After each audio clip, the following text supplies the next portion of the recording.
Les 7 moments où Dieu te parle sans que tu le saches. Abonne-toi et like la vidéo. 1. Quand tout s'effondre sans prévenir, tu perds ce boulot. Cette personne s'en va. Le sol se dérobe. Tu cries au ciel. Pourquoi? Mais ce n'est pas une punition, c'est un redémarrage divin. Dieu parle parfois en cassant ce qui te retenait. T'appelles ça une chute. Lui appelle ça une libération. 2. Quand tu rencontres une personne par hasard, tu la croises dans un bus, dans une salle d'attente ou en ligne, et pourtant elle dit exactement ce que ton âme avait besoin d'entendre. Ce n'est pas une coïncidence, c'est un rendez-vous céleste. Dieu glisse ses réponses dans les conversations que tu n'attendais pas.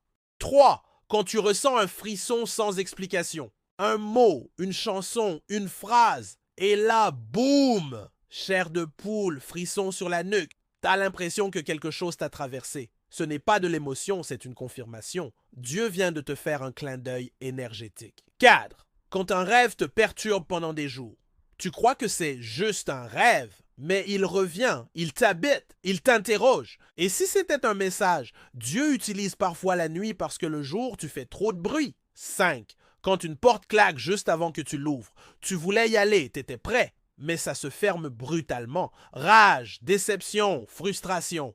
Puis plus tard, tu comprends pourquoi.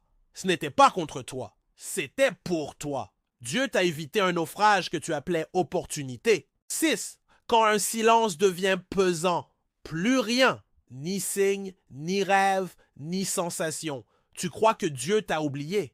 Mais c'est le test, il est là, mais il se tait pour que tu écoutes ton âme. Le silence de Dieu est souvent le début de ton vrai dialogue intérieur. 7. Quand une paix soudaine t'envahit en pleine tempête, tout va mal et pourtant tu respires. Tu sens une force calme en toi. Comme si quelqu'un te disait doucement « J'ai le contrôle ».